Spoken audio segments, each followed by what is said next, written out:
আর আরেকটা বিষয় বলা হয়নি, এখনো পর্যন্ত মিসিং আছে 300+ এখনো মিসিং।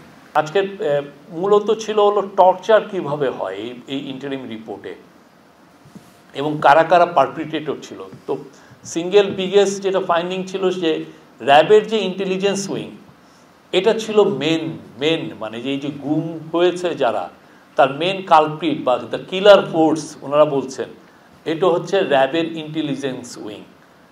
তারা এই কাজটা সবচেয়ে বেশি ইনভলভ ছিল।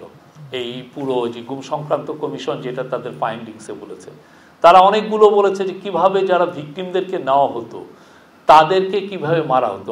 অনেকগুলো 4-5টা কথা বলেছেন যে নৌকায় নিয়ে যাওয়া হচ্ছে, নৌকায় নিয়ে যেয়ে তাকে মেরে তার আবার পেট কেটে সেখানে সিমেন্ট ভরে তাকে ফেলে দেওয়া হচ্ছে, কাউকে নদীতে ফেলে দেওয়া হচ্ছে, গুলি করে মারা হচ্ছে, ইনজেকশন দিয়ে মারা হচ্ছে, ট্রেনে বস্তার মধ্যে ভরে ট্রেন লাইনে ফেলে দেওয়া হচ্ছে, ট্রেন লাইন কেটে ট্রেন চলে যাওয়ার সময় তার পুরো লাশটা ছিন্ন বিচ্ছিন্ন হয়ে যাচ্ছে, অনেক সময় গাড়ির সামনে চলন্ত গাড়ির সামনে ফেলে দেওয়া হচ্ছে।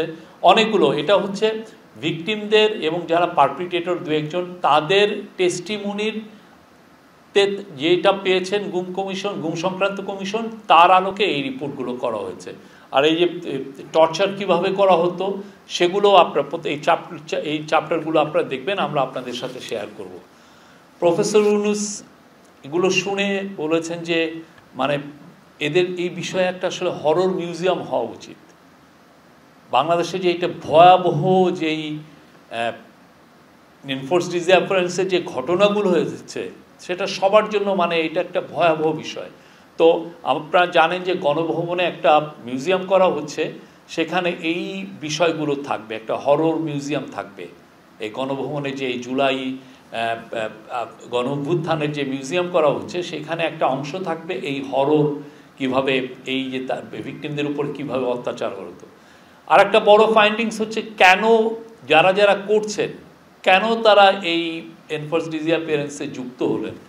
দেখা যাচ্ছে যে যারা পুলিশের মধ্যে অনেকে পিপিএম ভালো পোস্টিং, ভালো পজিশন, পিপিএম আপনি জানেন যে এটা একটা অ্যাওয়ার্ড, পুলিশের অ্যাওয়ার্ড অ্যানুয়ালি দেওয়া হয়, সেটা পাওয়ার জন্য এই কাজগুলো অনেকে করেছেন। আপনি যতগুলো করবেন আপনার তত সুনাম বাড়বে উইদিন দা আপনার সিকিউরিটি ফোর্সের মধ্যে। ঠিক তেমনি অনেকের ক্ষেত্রে এই বিষয়ে আরও মানে অন্য কোনোভাবে সে যে ঢাকায় পোস্টিং পাবে কি না এটা একটা বড় ইস্যু।